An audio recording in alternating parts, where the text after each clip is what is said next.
Welcome to the Peace is Possible podcast, a space for real talk on healing, leadership, and conscious change. I'm Eva Dalak, founder of Peace Activation and your host. Each episode brings you insights and tools to help you live and lead from a place of inner peace and ripple that peace outward. Tune in, reflect, activate. Subscribe whenever you listen to podcasts and visit peaceactivation.org to learn more.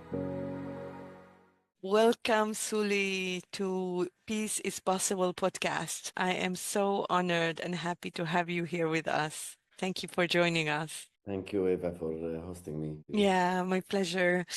Suli, I met you for the first time, I think 2 or 3 years ago, and I've been touched and impressed by your journey. And I think it would be interesting that you share it here. Who are you and where are you in the world right now? Yeah, thank you, Eva, and really my pleasure also to have this conversation with you.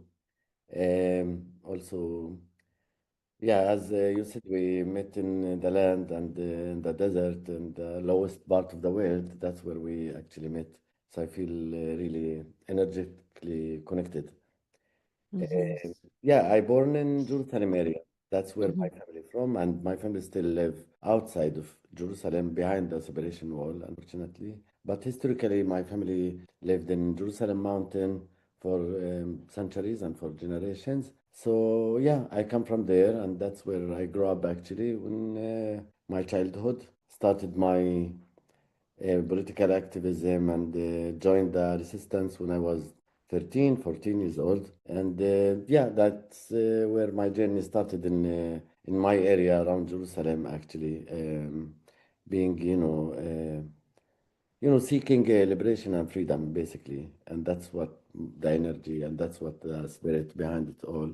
But of course, when I was 14, like the attraction was for military struggle, for armed struggle, what we call. And of course, I started from there by doing everything I could at that time as a form of resisting the system and the occupation. Was inspired for, like, um, carrying the historical duty of protecting the cause and the land and the story and the family and the heritage and the folklore and everything. I've been also into music and I play the flute. And yeah, so I grew up in the very traditional ancient family in Jerusalem area. Yeah, as I said, like being in a resistance, I've done everything I could, like from throwing stones, cocktail Molotov, to attacking two Israelis when I was 14 and a half in order to take their weapon to use it later on. They were injured and I was sent to jail, military jail, since we live under military Israeli control. I was sent to jail, going through like physical, psychological torture. Then I became 15. I was sentenced to 15 years in jail. I spent 10 years and a half in jail from the age of 14 and a half. So my teenager time, spent it in jail. Within the political prisoners community, we are very organized in different groups, depend of which movement, organization you are. So I was affiliated with the Fatah movement and BLO that led by Arafat. And we done a lot of action in jail, mainly non-violence action actually, despite the power dynamic. And my first action together with other prisoners in solidarity, we done a food hunger strike for 16 days. I was 15 at this point. That's hunger strike aimed to improve the daily life in jail. And the last hunger strike was 17 days with 4,000 prisoners across all jails. Yeah, that's how I discover the nonviolent struggle, and it worked. Of course, like for people that listening now, the question of nonviolence is a very tense conversation. Like, how do you convince people that nonviolence work? It's not easy. There is no easy way to convince people that nonviolence work. For me, it was a very personal experience through my stomach. We used to call it the battle of the stomach, where I experienced both. Like when I was 14, I experienced armed struggle, violence, call it whatever you want.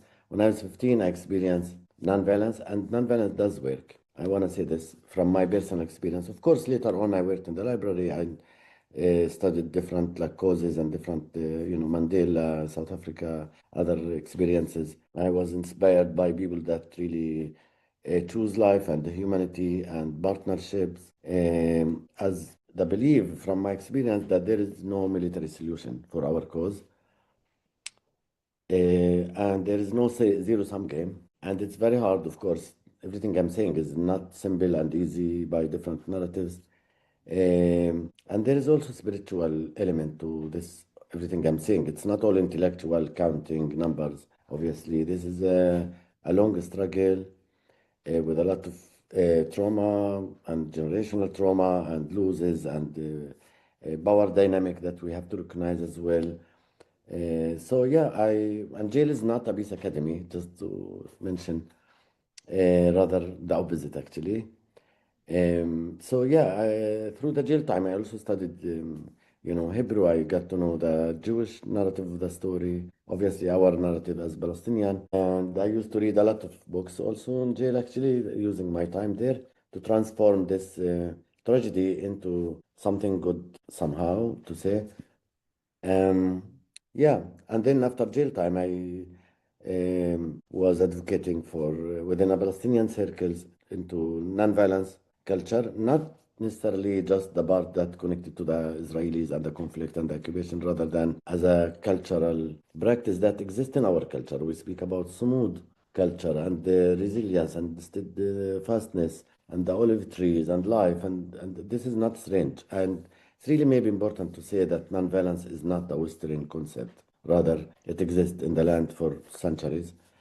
Um, yeah, and I, from that grounding place and believe, and also as revolutionary spirit of dreaming of a different life, of system change, freedom and collective liberation for everyone, believing that our freedom is also connected and interconnected. Okay? Absolutely.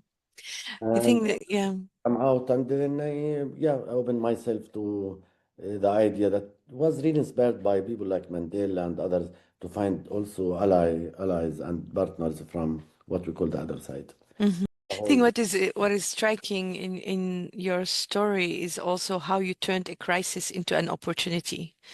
And I think that's really when we are in chaos, when we are in crisis, when we are in conflict, when we are in war, when we are in genocide, when we are in any of these situations, the our humanity and the ability to see the other side of it, not necessarily the other side as a party, but the side within us that is able to hold this tension between crisis, which Mhm. the term in Chinese, I love this term in Chinese, which is wei ji, and Mhm. it's danger and opportunity. Yeah. You were in danger in prison and you managed to see and seize the opportunity and inform yourself and really have a radical transformation actually because you were open and willing to go into the unknown. And I feel like the prison, from what I know from you and also the story that you just said, it's like in the in between you as a teenager fighting armed resistance and who you are today.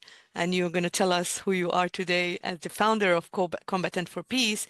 In this in between, you have seized the opportunity to really transform into who you became and who you are. And I think that's something, and I like that you said that nonviolence is not Western, like Sumu, there's so much wisdom that is coming from our own indigenous feminine culture. And really, and I say on purpose feminine, Mhm. because actually our Palestinian culture is very feminine, Yeah. is very, very feminine, despite the perception that it is within a patriarchal society and that women are dominated. We're actually living in a very feminine yin culture that is very collaborative and heart-centered. So tell us more about this because I know that this is something that you actually practice, especially, I mean, I've seen it in action in the desert when we met, but also all the different indigenous traditional way of conflict resolution that we have in our own culture, that we don't need an external occidental way of doing things to do it here, but also the fact that we in our essence we believe that peace is possible and we have worked so much to make that peace possible, but it got like it had been facing a wall and that wall is not us. And Mhm. so project. Can you say more about what you created and where you are right now in terms of Yeah. your journey? Like, totally agree with you, Eva. Obviously, I read, I studied, I traveled, and I know the global Western also conceptive things of conflict resolution specifically. But I do think it's very important to highlight the local resources that we can use to create peace and change, actually.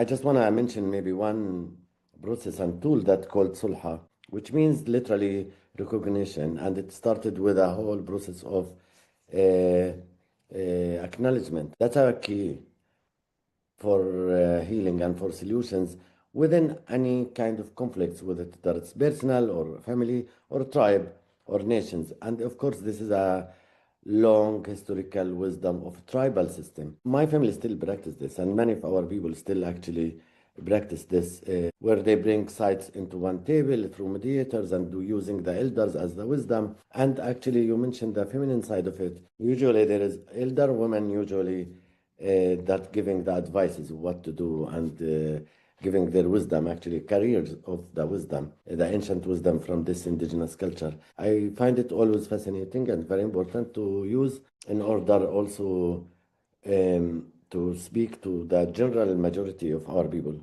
that are not westernized, honestly.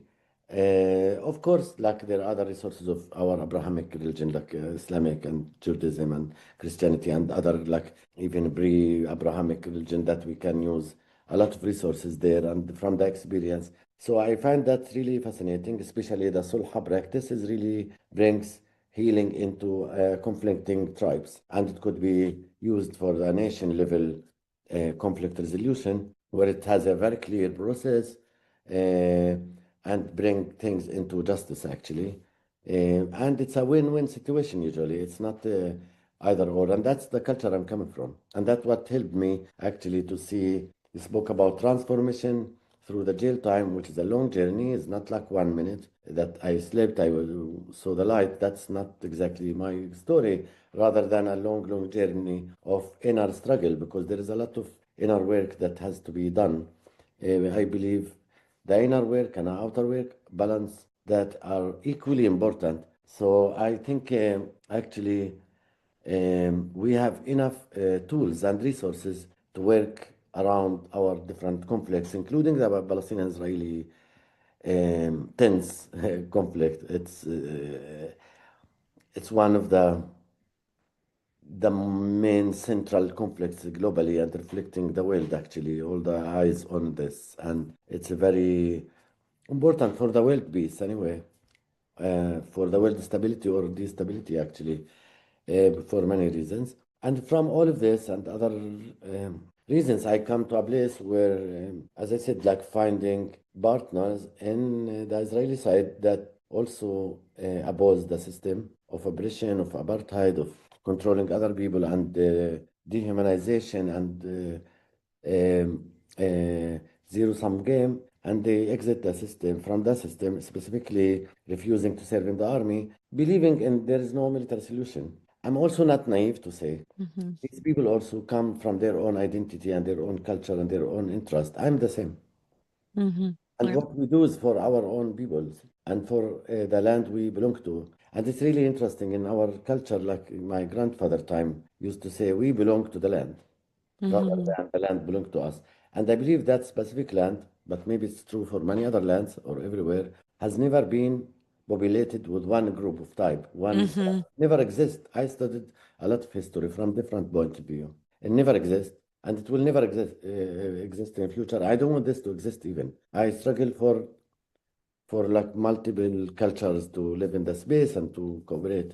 And that's actually freedom from like narrow thinking, Mhm. and that's why as mentioned, I am one of the founders of a Palestinian-Israeli non-violence movement, Combatants for Peace, that founded almost 20 years ago. Next year we'll have 20 years of Combatants for Peace. And I feel really Mhm. honored that I participated in this creation alongside other groups that I'm part of this peace building and activist circles that are trying to create alternative and different reality. And I think there is two lines here to say. Definitely, we need to struggle against the existing system. Mhm. Some people has to do that strategy, and the other strategy is really showing what's possible Mm-hmm. and what's the possibilities out there to model and to have impact and to attract people to something else is possible. And that's a huge thing to do actually, and Mm-hmm. part of our, I guess, mission. Yeah. Mm-hmm. Thank you for that. Yeah, it is the ability to see the possibility in the midst of chaos is actually a gift. And I think we are only able to see that if we are able to deal with our inner struggle and with the variety of emotions, because emotions are energy in motions, and between the anger and the frustration and everything that's happening, we get lost in this turbulence, and the ability to hold the vision in the midst of this chaos, in the midst of all, and say, no, there is a way out. And Mhm. for this way out to work, it has to start within. And I think that's something that I'm very convinced in. Like, I really believe that that's what peace activation is all about. It's inner peace will lead to outer transformation. And as you say, it's not a 1 minute transformation. It's actually a whole process. Peace is not a destination. Peace is actually needs to be activated in every single level and every single minute in your life. It's a choice. And what I often say, it is a choice. It is a choice to believe that peace, not as it was practiced, with the Oslo process, Oslo Peace Accord, or any agreement, but actually truly in the sacredness of the word peace, in the frequency of the word peace, it is possible. And so, how do you see that possible? How do you see that peace is possible right now, right here and now? Yeah, so I think Eva, like you mentioned a lot this, and you experience this in peace activation as well. I'm one of the people that really optimistic and see like the positive side of things, but I'm not naive. I see also the whole coming as a full, as truth. In that sense, I would say first thing is really to humanize the story and the people from all sides of it. Despite we don't agree on many things, but it's really central because there is a lot of process of dehumanization, and that's why the killing is easy in that sense. Um, yeah, so I think actually humanization is really central here. And recognizing that we human actually able to be this and that. There is a choice here, of course. And also I agree, this is maybe for some people is a cliche, but actually we have it in our own religion, cultures, and in many circles people speak about peace started with me and healing started with me. There is a lot of truth there. And sometimes people got confused, like if it was just me or one group, how can we have impact on the ocean of these wars and the power dynamic and this? I see that, and actually we create the frequency, the energy we want, I believe. And I actually, from the tribal system that we spoke about before, there is really a beautiful statement says, forgive when you can. And that's actually coming from a powerful place, not from weakness. And I would say even non-violence and forgiveness actually are much harder than fighting. These are really coming from a very powerful place and a noble, like if we give opportunity to the noble part of us all, our people are able really to show generosity and forgiveness, even with things that, lost, like materialistically or edge or life or many things. Despite all the loses, like especially in the last 2 years, especially in Gaza, of course, but also in West Bank and elsewhere, the losses are like huge and both in the human life and in psychology and in the land with settler violence and everything. But I believe actually, I'm actually speaking to you from Berlin. I was in a speaking tour for Combatants for Peace in Germany. And just being here actually and seeing Jewish-German relationships, not in the governmental level, just I'm speaking about even the people, if that's possible, like why it's not possible between Israelis and Palestinians. This is just a living example right now while we're talking. And the other thing I want to mention here, I do think, as somebody studied a lot of history, uh, we can, like as somebody says, like the solutions also can be based on the past. The past is not just a trauma, right? There is also beautiful memories and connection. I think our peoples has lived, as we know, in the past. I don't want to romanticize the past. Obviously, it has its shit, but our people, from what we know, from our families, from the books, from the memory that our body remember, that definitely has lived together, and there's a lot of common ground here. There's a lot of even similarities and some differences, obviously. So, from centuries of the past, it gives me hope that if we choose life and we choose a different future, I believe our people can come together and create a different future. And there is no shortcut. This is not, it's the journey itself are really sacred. Every day we create this. It's the choices that we make every day. It's not one time you decide, I'm into non-violence now, and that's it. And you became a non-violence person, you were a bad person, you didn't balance in your life. That's not how I see it. Honestly, I'm the same person when I was 14 and now, like the same spirit, the same seeking liberation and freedom. Um, and I think it's ongoing work, really, because the triggers will come all the time. And it's the main thing is really to choose again and again the noble actions and behaviors and words when you are triggered, not Yeah. when you're a privileged Uh, place. And I Yeah. see that happening in small circles.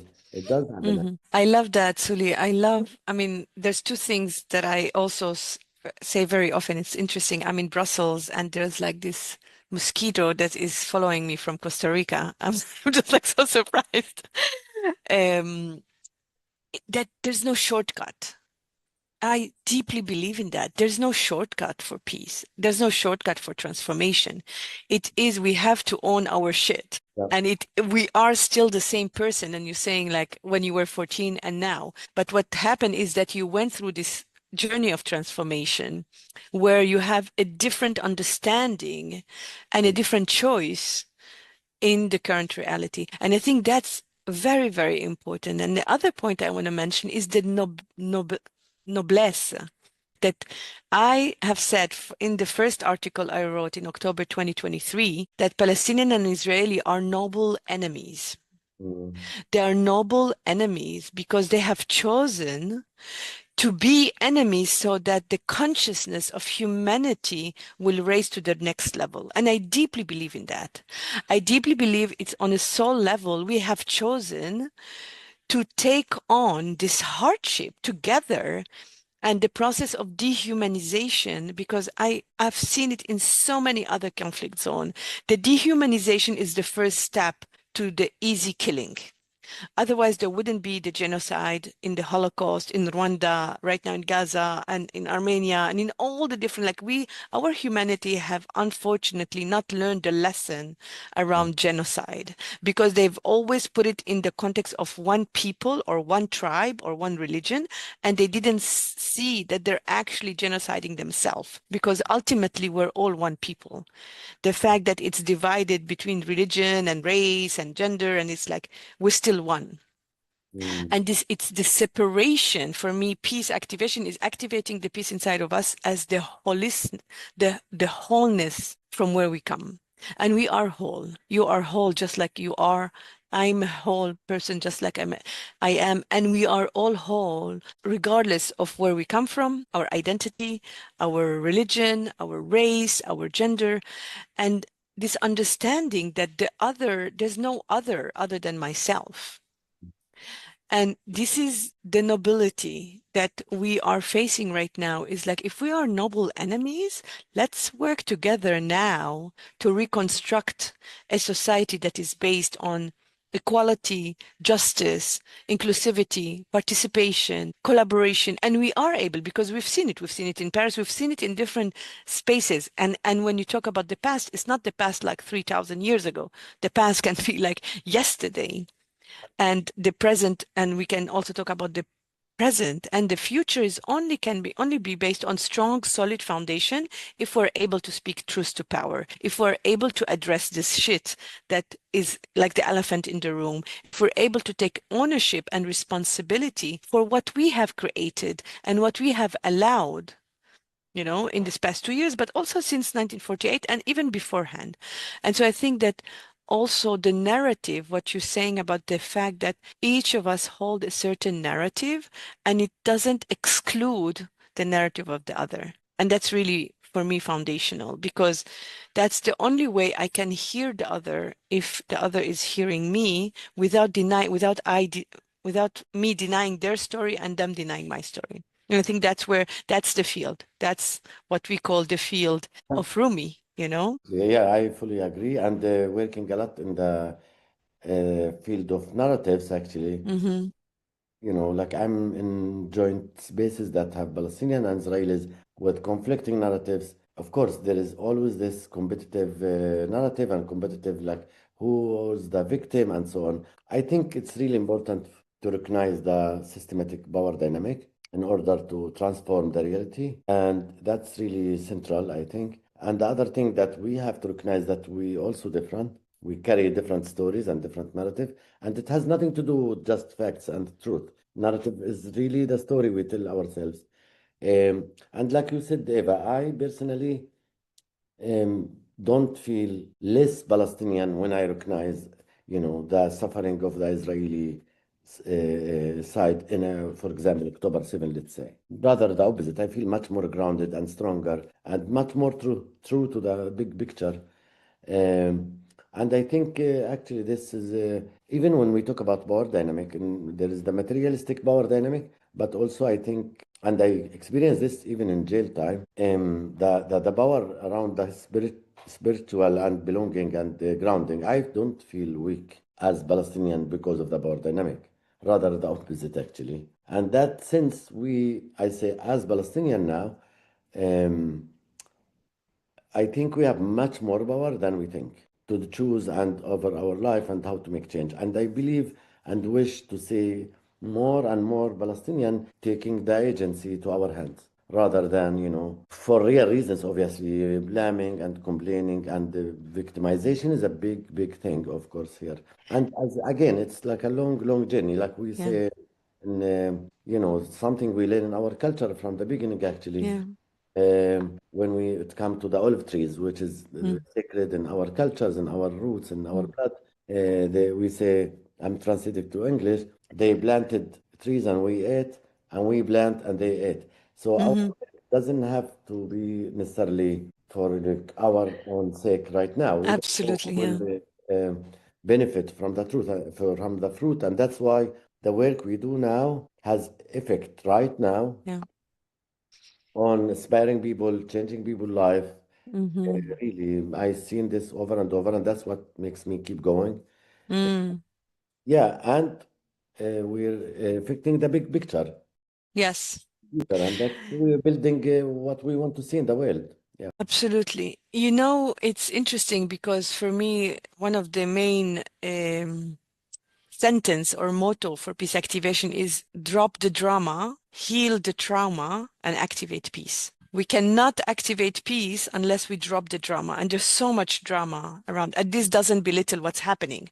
But the drama around victim, perpetuator, savior, this triangle, non-stop triangle drama triangle that we're caught into.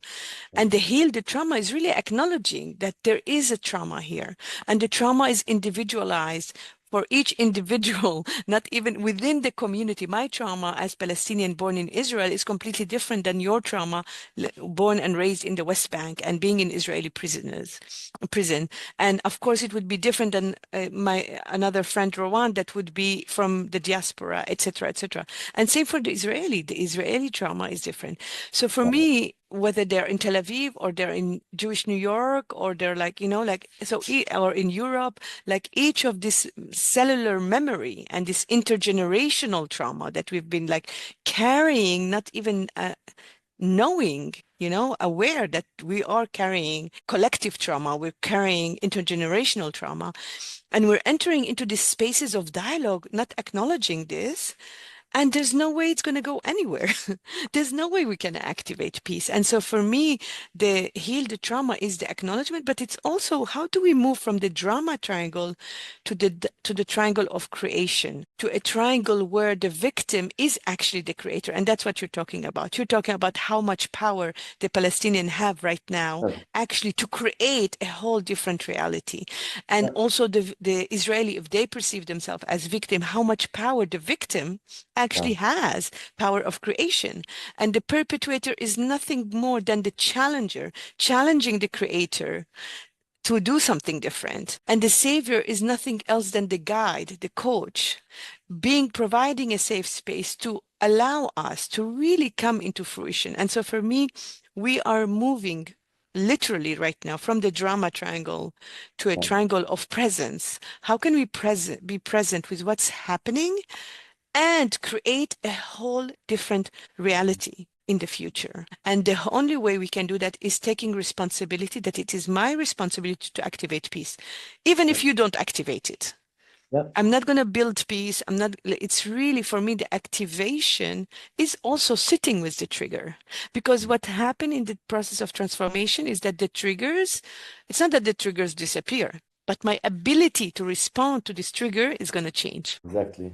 Yeah, the facts are facts and Mm-hmm. are happening. It's the question, how do we respond? Mm-hmm. Yes, yeah, and that in that part we have a full choice, a full Mm-hmm. power there, and that's how for me I preserve. Like now, when I understand, when I look back, even our behaviors and action and reaction, even within jail system, which is a huge power dynamic there, it we could surrender to powerless like feeling and victimhood and really destroy our spirit and so on. Rather, we created leaders. Rather, we um, practice humanity and nonviolence and this hunger strike and so on in different forms. And I think what you talk about, Eva, is definitely resonate with me. I always felt we are much more powerful than we think as Palestinian, and the feeding of this victimhood thing, it doesn't take away all the suffering and the losses, obviously.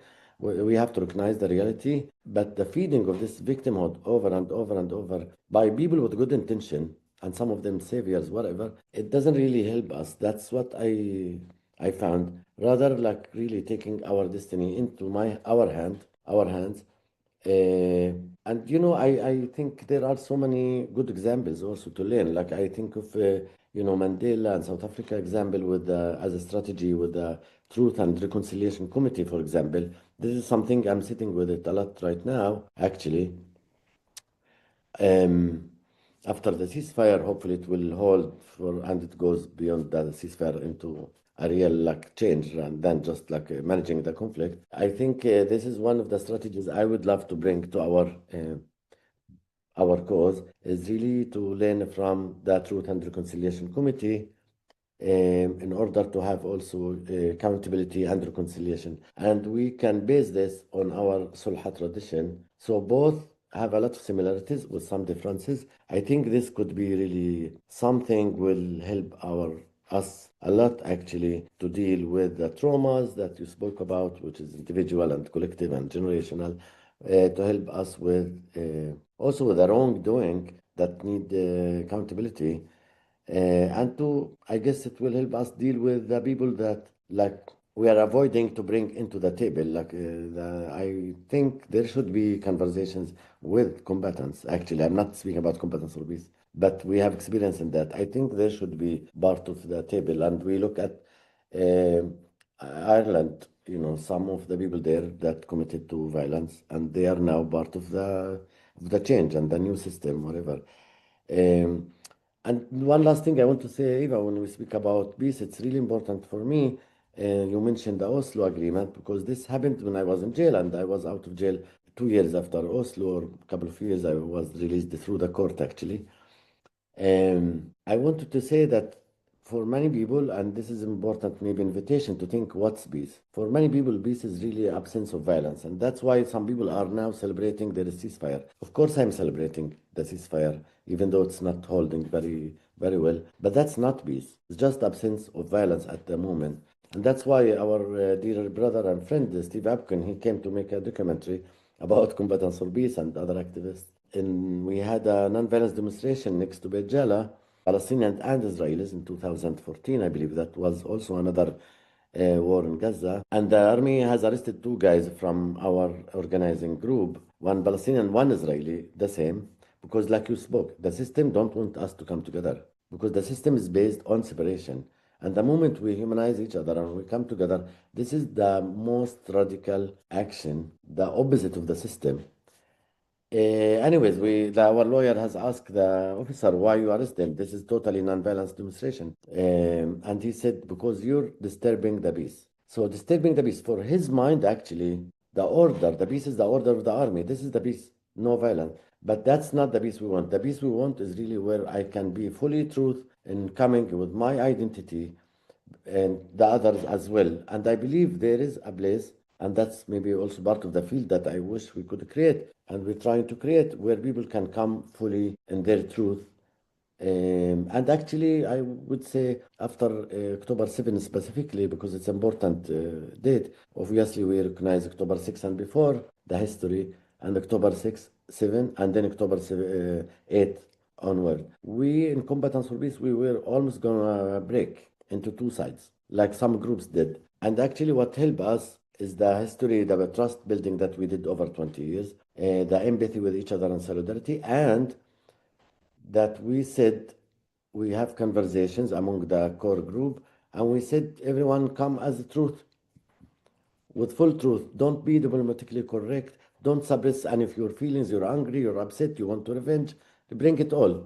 And this is really what this honesty brought us together again in a very strong way. You are muted. Yeah.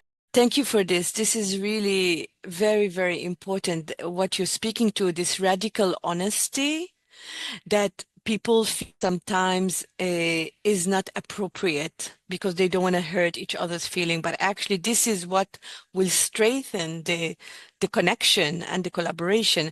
And I feel like there has been so much silence around what's happening and so much suppression of feeling or of authenticity and vulnerability, and creating such a space where people are feeling safe enough to be brave, to speak truth about what they feel about within their own community and with the other community. And the other point that you're bringing in, which is, I think, is very, very important, is the fact that we don't make peace with our friends. We make peace with our enemies. And so we make peace with those combatants that we hate. We make peace with those settlers that have attacked my home, or we make peace with these terrorists, whatever we want to call them, because my terrorist is not your terrorist, and what you define as terrorism is my freedom fighter. So there's so much words, like for the past 2 years, there have been more battle on words than actual action for real peace. And I find like definition are very, very important, and the way we use word is very important, but we also need to stand back in terms of imposing our definition of what this means. What I can say is this is how I relate to this. This is how I define peace. And it's true for the system, peace is the absence of violence and order. And that's not the type of peace that we want to create. On the contrary, like when I created peace activation, people say, oh, activation, like it's a term in psychology that means that you are triggered. And I'm like, on the contrary, this is exactly what I want to deal with. I want to deal with the triggers, because dealing with peace is like it's the other side, the trigger is part of the piece. So thank you for this. And yeah, I would like to, you said so many, you responded to my question before even asking them, because one of the things I wanted to say is like, what do you think of this peace deal? But obviously it's just the absence of violence. And even that, it's not really absence of violence, because the violence actually continues in a different form, and the programming and the manipulation of information is still there. And so can you like wrap us up into like what you see for the future? What are action that we can take? How can we support Combatant for Peace and any other initiative on the ground that is working to create this field of peace, to make peace possible? Yeah, thank you, Eva. First of all, obviously, I'm like supportive of the peace deal. It's not my ideal like solution, obviously, like many people, but anything that stop the killing and the emergency now, obviously, will be supported. Um, and we're like pushing and demanding and keep trying that this will go into further peace agreement and real solutions than just managing the conflict into a different stage. And for us, like as different groups, I think it's really important, like at this stage, specifically with all the changes that happen, is really to have partnerships beyond each group, each organization and strategy. I wish to see, and this is an invitation for myself and everyone, from the one that already active in different ways is really to accept and to tolerate that we act in a different strategy. We want this, many of us want the same thing, want freedom, liberation, justice, equality, and so on. But how to go there? There is different strategies, and it's all, as long as it's humanization and non-violence, it's all legitimate in my eyes. What's not legitimate is to keep dividing these groups because of ego and personal or organizational challenges. So I really wish to see more like real cooperation and alliances among the different groups, because that's how I see we could have impact with different strategies. And I believe there is a place for everyone and for every group. Actually, we don't have to be the same. And I think Combatants for Peace is a big part of this, leading on the ground and in different spaces, um, um, giving our like energy where what we can do together with other groups. And I see opportunity here. There is a momentum, I would say, historically now, um, to turn all of this, tragedies that unfortunately happened in the land and beyond, and the global attention to our cause right now. I never seen that actually, to turn it into a really sustainable peace and something serious. And it's time to speak about the truth and to bring the truth, and really take the real hard decisions. This is Yeah. now.